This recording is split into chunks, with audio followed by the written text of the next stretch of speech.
अरुण भाई साहब आपके पास आ जाऊं। मैं सिर्फ चूंकि आखिरी बात एक मनोरमा जी ने कही, जो हटाए गए हैं और दीपक महेश्वरी जी आए हैं उनके उनके साथ एक को कन्वीनर और आई हैं, प्रीति गांधी। प्रीति गांधी का कहना यह है कि उनको अपना गांधी सरनेम पे शर्म आती है, वो चाहती नहीं गांधी सरनेम हो। वो गोडसे भक्त हैं और उनका गोडसे मतलब गोडसे सरनेम हो तो ज्यादा वो है। तो आपको समझ में आ जाएगा कि ये कौन लोग हैं और किस तरह के लोगों को रिप्लेस किया जा रहा है। ये वो लोग हैं जिन्होंने लगातार जब से ये बने हैं अपना सोशल मीडिया अकाउंट रोक के अपनी सफाई जारी है। वो सफाई कर रहे हैं कि पिछले 4, 6, 8, 10 साल में जो गाली गलौज किए थे उसको साफ करने की कोशिश कर रहे हैं। अरुण भाई एक दो चीजें और, क्योंकि एक इंटरेस्टिंग चीज ये हो रही है कि हर एक आदमी अपना अपना रोल कर रहा है और जिसका रोल हो जा रहा है वो अगर चला भी जा रहा है तो लोग उसको याद नहीं कर रहे हैं। मैं एक आदमी का नाम इसलिए आज ले लूं, सोनम वांगचुक जी आए। सोनम वांगचुक जी ने अपना एक रोल किया, बीजेपी ने उनको फिर जूस पिलाया कि खिचड़ी खिलाई कि पानी पिलाया कि क्या पिलाया मुझे मालूम नहीं, कुछ पिलाया उनको। तो वो अपना गाना गाते हुए बीजेपी का चले गए कि इतने अच्छे बीजेपी के लोग हैं। और उनकी पत्नी अब बताने लगी हैं गीतांजलि जी कि ये सनातनी और सेकुलर नहीं होना चाहिए प्रेम्बल में। तो कुछ ऐसा जूस पिलाया गया जिसका असर उनकी पत्नी तक पे हो गया है। तो मुझे लगता है कि जो नॉर्मल कर्टसी में उनको भी कुछ जूस का हिस्सा दिया गया होगा, उसमें कुछ ऐसा मिला के दे दिया गया कि उनको अब देश के प्रेम्बल से भी दिक्कत है हमारी गीतांजलि जी को। अरुण भाई मैं एक चीज जरा और इसलिए इस पे करूं, ये अपने ढंग का अनूठा चीजें हो रही हैं। एक तरफ एक आंदोलन चल रहा है जिसका कोई नेता नहीं है, एक तरफ एक आंदोलन चल रहा है जो कॉकरोच जनता पार्टी के द्वारा शुरू हुआ। उन्होंने वो ट्रिगर बने, वो चिंगारी बने जिन्होंने ये वो लगाई। और तीसरी तरफ एक पॉलिटिकल पार्टीज भी इसमें साथ में हैं। राहुल गांधी एक बार भी इसकी पॉलिटिकल लीडरशिप लेने के चक्कर में कहीं नहीं रहे। और ये बात मैं सिर्फ इसलिए कह रहा हूं कि जैसे वहां आम आदमी पार्टी जब गए थे उनके नेता, तो वो साफ दिख रहा था कि उसकी पॉलिटिकल लीडरशिप लेना चाह रहे हैं। वो उस लीडरशिप के चक्कर में थे। लेकिन बाकी किसी पॉलिटिकल पार्टी ने लीडरशिप लेने की कोशिश नहीं की है। सबका अपना अपना रोल था, सबने अपना अपना रोल निभाया। पॉलिटिकल पार्टी या राहुल गांधी, मुझे जो अभी तक समझ में आ रहा है, वो इस जेनजी के साथ, इस आंदोलन के या तो साथ चल रहे हैं या उसके पीछे चल रहे हैं। वो कभी भी अपने पीछे इस आंदोलन को लाने की कोशिश नहीं किया। जो मोदी जी बार बार फ्रेंड्स और ये सब बातें करते हैं, मोदी जी ने वहां बहुत मतलब ये इतने महीन महीन काम कर रहे हैं। सुप्रीम कोर्ट से अब एक ऑर्डर लाए हैं जिस ऑर्डर से वो चाहते हैं कि किसी तरह अमित शाह उस चंगुल से निकल जाए। वो सारा कुछ इसलिए हो रहा है कि जो ऑर्डर आया है, जो कुछ आया है, अरे भाई जो बेसिक बात है उस पे तुम बोल ही नहीं रहे हो।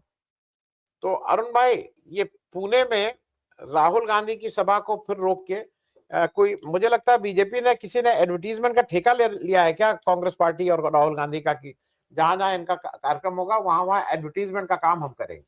अरुण भाई सर, ये ठेका लेना तो बीजेपी का पुराना धंधा रहा है। चंदा दो, धंधा लो, तो इसमें आश्चर्य क्या। पर मुझे आज एक सुखद अनुभव हुआ। बहुत दिनों बाद मुझे धारा प्रवाह एक संदेश सुनने को मिला। बहुत दिनों से मैं उनके चैनल पर गया नहीं था। तो सबसे पहले उनको प्रणाम करते हुए, मातृशक्ति हैं हमारी, बैठी हुई है यहाँ पर, तो सर वहीं से शुरुआत कर। बहुत दिनों बाद देखा। और आप मेरे चैनल पर भी हम लोग बुला रहे हैं आपको। जी जी, ठीक है, थोड़ी हम लोग ही थोड़ा डाउन चल रहे थे आजकल। ठीक है, बुला जी। तो मेरा मानना यह है कि जब मातृशक्ति इतनी शक्तिशाली हो और समाज में यह संदेश जाए कि अन्याय को आप सहते रहें और कह ना पाए, अभी जैसे धारा प्रभा उन्होंने कहा है, मुझे लगता है कि उनके अनुज जो होंगे, जो उनके बच्चे होंगे, शायद उनको सुनकर और धारा प्रवाह बोलते होंगे, क्योंकि शक्ति मिलती है, प्रेरणा मिलती है, एक आइडियोलॉजी होती है और उससे बच्चे ज्यादा सीखते हैं। जैसे 3 साल के बच्चे की एडॉप्टेशन सबसे ज्यादा होती है। अब किसी को, आपने शुरू में एक बात कही कि राजा को किसी ने नहीं कहा कि वस्त्रहीन हो, और राजा ये माने बैठा था कि ये तो ट्रांसपेरेंट जो है, पारदर्शी है बस। परंतु उसमें जब राजा को किसी ने नहीं बताया तो उसका नतीजा क्या निकला, वही नतीजा अब निकलने वाला है।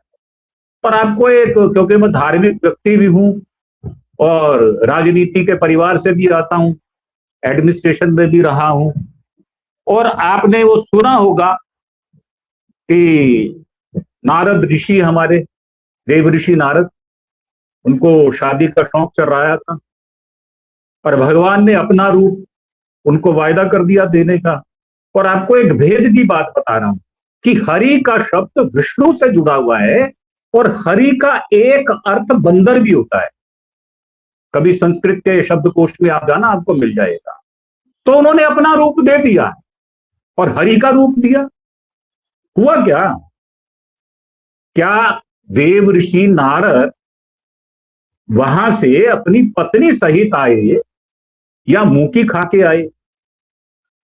अब देखने वाली बात यह है कि थोड़ा जोड़ देता हूं मैं, आपको जंतर मंतर लिए चलता हूं। आपने झारखंड की बात कही ना, मैं आपको पहले जंतर, ये बैठे हैं हमारे राम भाई, बच्चे हमारे, जिन्होंने वो कील लगे डंडे खाए हैं भाई साहब। हमने नहीं खाए, हमने खाए नहीं है, इसलिए हमें स्वाद नहीं पता। जिनको स्वाद पता है वो बताएंगे असली बात। तो क्या झारखंड में वो कील लगे हुए, मैं तो पुलिस में रहा हूं, मैंने देखा है, मैंने मॉब कंट्रोल किया है, मेरे पास अवार्ड है इन बातों के। क्या झारखंड में आपको कील लगे दिखाई दिए? हमारे एक प्रेस रिपोर्टर हैं, उन्होंने लास्ट गेट तक, विधानसभा के आखिरी दरवाजे तक, और बल्कि वो घूम कर गए और किसी ने नहीं रोका उनको। पुलिस देख रही थी, उसके बावजूद भी, गेट तक पहुंचने के बाद भी किसी ने लाठीचार्ज नहीं किया। तो फर्क साफ दिखता है, नंगी आंखों से दिखता है। राजा को भले ही कोई ना कहे कि भाई साहब आपके कपड़े पारदर्शी नहीं है, आपने तो कपड़ा ही नहीं पहने, पर राजा माने तब ना। राजा तो मन की बात करता है। अब राजा मन की बात करता है 1000 बार, और एक बार भी दूसरे के मन की बात तो सुनता नहीं है। और इसमें फंस कौन गया है? इसमें फंस वो गया है जो आज से 2002 में जो पहले फंसा था, जिसको गुजरात से निकाल दिया गया था, यानी तड़ीपार। अब उन्होंने क्या किया, उनकी एक्टिंग आपको याद होगी जब उन्होंने अंबेडकर अंबेडकर अंबेडकर वो शब्द बोला था। मतलब आप संसद के अंदर हैं और आप होम मिनिस्टर हैं, तो ऐसी साख देनी चाहिए थी कि भाई अंबेडकर साहब का नाम थोड़ा सहज भाव से ले लेते। इज्जत तो आप करते ही नहीं है, ना गांधी की करते हैं, ना नेहरू जी की। और नेहरू जी को गाली दिए बिना तो उनका कोरम पूरा नहीं होता। अब ये आईआईटी तो बना नहीं सकते, एआईएमएस तो बना नहीं सकते, तो कुछ तो आदर्श देंगे। और मैं तो रहा हूं उस काजल की कोठरी में, तो मुझे पता है इनके आदर्श क्या हो सकते हैं। अब एक बात और आती है कि आपने देखा होगा कुछ बच्चे ऐसे होते हैं जिनको मना किया जाए तो उस काम को करते जरूर हैं, क्योंकि आजकल के बच्चे ये कहते हैं कि अनुभव आपका ठीक है, परंतु हमें भी तो करने दो, हम उस बात को प्रैक्टिकल करके देखें। और प्रैक्टिकल करने के चक्कर में वो बेचारे पिट गए। और आपने देखा वहां पर एक बच्चा, मुझे याद है, कई बार मेरे आंख के कोर गीले हो जाते हैं, वो कह रहा है मारो और मारो और मारो, मार दो जान से। क्या कर लोगे? कारगिल का युद्ध याद है आपको? कितने हमारे जवान, 527 जवान शहीद हो गए, 1400 जवान पूरी जिंदगी के लिए जिंदगी से बेजार हो गए, उनके अंग कट गए। तब भी बीजेपी की सरकार थी सर, तब वाजपेयी साहब अपनी बस लेकर गए हुए थे। तो बात यह है कि इनको पढ़ाई की बात पसंद नहीं आती, इनको अनपढ़ वाली बात पसंद आती है। अनपढ़ रहेगा इंडिया तभी तो बीजेपी को वोट देगा। पढ़ाई लिखाई की बात उनको अच्छी नहीं लगती, क्योंकि मैं तो उस झुंड में रहा हूं, उन भेड़ों के झुंड में मैं भी था। आप मुझे मेरे पुराने नाम से भी बुला सकते हैं, मुझे कोई परेशानी नहीं है, परंतु मैं निकल आया। अब निकल आया और पहचान मुझे हो गई कि ये भेड़े हैं, ये अंधभक्त हैं, ये पीछे चलेंगे। अब इनको जो आपने कहा व्हाट्सएप के अंकल आंटी, अब वो तो पार्क में बैठेंगे तो भी यही बात करेंगे, बच्चों में, अपने खुद के बच्चों में बैठेंगे तब भी वही राग गाएंगे। इनका कोई इलाज नहीं। मैंने आपके शो पर बहुत बार कहा है कि हमारे एक और आपके यहां भी आते हैं वो एक शब्द कहा करते हैं, गटर। ये लोकतंत्र को गटर के आखिरी छोर तक लेकर जाएंगे और खुद भी जाएंगे।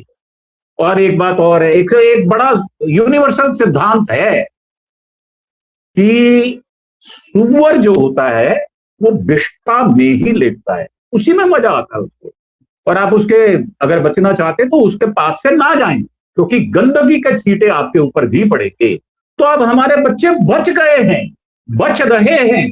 और तो और छोड़ दो, 6 साल के अल्फा और जो 6 से 15 साल के बच्चे हैं और बीटा वाले भी आज कह रहे हैं, 4 साल का बच्चा भी कह रहा है कि दादाजी मैं स्कूल में नहीं जाऊंगा, इस स्कूल में तो एक्स्ट्रा एक्टिविटी होती नहीं है और मुझे तो घुड़सवारी भी सीखनी है, स्विमिंग भी सीखनी है। बच्चों का दायरा बढ़ गया है, हमारा दायरा संकुचित है। पुरानी पीढ़ी के लोग हैं, हम उनके साथ नहीं दौड़ सकते, परंतु उनको अच्छी दौड़ में विनर बनते हुए तो देख सकते हैं। मन में भावना तो लेकर आए, परंतु इनके मन में भावना क्या है? ये तो दासता चाहते हैं, ये तो देवदासी प्रथा चाहते हैं, ये तो महिलाओं को अब वो एक तरफ तो हमारे भागवत साहब कह देते 4 पैदा करो और दूसरी तरफ कुछ और रिजल्ट आ जाता है। बच्चे 28 साल तक शादी नहीं कर रहे कैरियर के लिए, कि उनका कैरियर बन जाए। अपनी पत्नी को जब लेके आए तो उनकी माँ की सेवा कर पाए, नौकरी साथ साथ करे। मेरे परिवार में, मेरे ननिहाल में तो परिपाटी रही, मेरी 70 साल पहले मेरी मासी नौकरी किया करती थी। अब बात यह है कि देश प्रगति के पथ पर चल निकला है। अन्याय को देखते हुए नौजवान पीढ़ी, खास तौर से जो हमारे छोटे से छोटे बच्चे हैं, 4 साल का भी बच्चा आज इन सारी बातों को टीवी पर होते हुए देख रहा है और वह पूछ रहा है अपने पिता से और दादा से, और उनकी टांड पे ताल भी बजा रहा है कि पापा दादा आप बोलते हो नहीं बोलते, आप जा रहे हो जंतर मंतर नहीं जा रहे। तो हमको जवाब देना होगा। और एक बड़ा सुंदर शब्द है अकाउंटेबिलिटी का, जवाबदेही का। तो साहब हमको जवाबदेही देनी पड़ेगी। और मैंने तो आपके शो पर बार बार कहा है, आप कितना ही मन की बात कर लो, उससे कोई फर्क नहीं पड़ने वाला। जब देश करवट ले रहा होता है, जब देश में क्रांति की लहर दौड़ गई होती है, तो साहब उसको कोई लीडरशिप की जरूरत होती ही नहीं है। क्या हुआ मुसोलिनी का उस चौक पर, महिलाओं ने क्या कर दिया वहां पर? तो मैं उन सब बातों को याद नहीं करना चाहता क्योंकि वो बुरे अनुभव हैं। हमने तो सीख लिया, 93 में हम बाहर आ गए। इन्हीं मोदी साहब को मैंने झंडे वाला ऑफिस में 32 बार देखा होगा, तब भी इनका यही रुतबा था, तब भी ये अनखी आदमी थे। हमारे पंजाबी में कुछ शब्द हैं जो मेरे मुंह पर चढ़े हुए हैं, तब भी इनका यही हाल था। अब बात यह है कि जब जाती हुई बाहर होती है ना, तो आदमी ज्यादा अकुलाता है। अब इनको अकुलाहट ज्यादा है कि साहब हमारा सत्ता चला जाएगी। अब आप तो बात कर रहे हैं शाह साहब की, मैं उनके बेटे की भी बात कर रहा हूं। सर उसकी भी तो सीट खतरे में है। और तो और राजनाथ हैं, उनके बेटों की भी सीट खतरे में है। हमारे जो सड़क मंत्री हैं नितिन गडकरी, उनके बच्चों को भी तोहमत लग रही है। अब बात सिर्फ इनके ऊपर तक नहीं रुक रही, जिन्होंने अय्याशी की है, जिन्होंने देश का पैसा बर्बाद कर दिया है, जिन्होंने 16 लाख करोड़ रुपया एनपीए कर दिया है, उनसे जवाब पूछा जाएगा। उनसे पूछा जाएगा कि 8,600 करोड़ रुपया पीएम केयर फंड में है, राजस्थान में दे दो भाई साहब, सारे विद्यालय ठीक हो जाएंगे। यूपी में दे दो, मध्य प्रदेश में दे दो, कहीं तो स्कूल ठीक करो, वो भी हमारे ही बच्चे हैं। आज बच्चे अगर जवाब पूछ रहे हैं तो अकाउंटेबिलिटी निर्धारित होकर रहेगी। ये बात मैं लिख कर दे सकता हूं, हालांकि मैं ऐसी बातें करता नहीं हूं, परंतु जब घेर लिया जाता है ना अभिमन्यु को, भले ही वो जिंदा वापस ना आए, परंतु वो उस चक्रव्यूह को भेद देता है। ये चक्रव्यूह भेदा जाएगा। जो आपने शुरुआत की थी ना कि इधर से आलू डालो उधर से सोना निकलेगा, अब सच में सोना निकल रहा है और तब कर निकल रहा है। हमारा नौजवान सोना बनकर बाहर आ, जिसकी उम्मीद हम करते नहीं थे। क्योंकि हमें आशा से निराशा में परिवर्तित हो चुके थे। मेरा मानना यह है कि फर्क बिल्कुल सामने है, आंखों के सामने। आपने एक दो प्रश्न जो पूछे हैं सोनम वांगचुक साहब का, अब गीतांजलि जी को भी अपने पति की चिंता है। देखो, मैं जब बीमार हुआ तो मेरी पत्नी भी चिंता करती थी, वो मुझे अभी भी कहती है, मैं जब बात कर रहा होता हूं तो इधर से इशारा कर रही होती है, जोर से मत बोलो, बीपी हाई हो जाएगा। तो ये असर होना स्वाभाविक है गीतांजलि का भी। और जहां तक सीजेपी आंदोलन की बात है, सर ये एक दिन में शुरुआत नहीं हुई, बहुत धीरे धीरे से ये चिंगारी सुलगी है। जब ज्वालामुखी फूटता है ना, तो वो एकदम नहीं फूटता, एक दिन में नहीं बाहर आता। वो लावा जब बाहर आता है तो पका हुआ लावा होता है। और आपने सोशल मीडिया की बात कही है, अमित मालविया की बात कही है, सर वो तो उनसे खुद ही कम थे, तब तक उनका बोझ ढोते। तो उन्होंने एक ऐसा गालीबाज आदमी जिसको मोदी साहब फॉलो करते हैं उनको ले आए, क्योंकि उनकी परिपाटी रहा है। आप उन्होंने रेणुका चौधरी को क्या कहा था, हमारी जो पहलवान बच्चियां थी उनके साथ क्या व्यवहार किया था। सर बहुत सारे, मैं 1000 उदाहरण दे सकता हूं। ये महिलाओं की इज्जत नहीं करते, क्योंकि ये महिलाओं के बीच में रहते नहीं है, रहना चाहते नहीं है, सामाजिक दायरे को मानना नहीं चाहते। ये समाज की उस जो रेखा होती है, लक्ष्मण रेखा, ये उसमें रहना नहीं चाहते। इसीलिए ये कहते हैं कि अनपढ़ रहेगा इंडिया, तभी इनका धंधा चमकेगा। तो आखिर में जो आपने कहा कि भाई पॉलिटिकल पार्टी जो माइलेज नहीं ले, सर जो माइलेज लेगा ना इसकी, उसका भी वही असर होने वाला, क्योंकि ये पॉलिटिकल मसला है ही नहीं, ये हमारे देश के बच्चों के भविष्य का मसला है। वो हमसे पूछ रहे हैं जब कि पापा, दादाजी आप बताओ तो सही, आपको तो हमारे जो दादा थे, जो हमारे परदादा थे, उन्होंने खूब पढ़ाया और आप हमको नहीं पढ़ा रहे, आप हमें सेटल नहीं कर पा रहे, हमारी शादी समय से नहीं हो रही, शादी का जो हमारी एज है वो 28 से 30 साल होने जा रही है, तो आखिर मसला रुकेगा कहां। और अगर नौजवान ने बागडोर हाथ में ले ली है तो इन बूढ़े कंधों को भी तो आराम चाहिए ना। हम उनको आशीर्वाद दें, उनके साथ खड़े रहें, उनकी बात को समझने का प्रयास करें।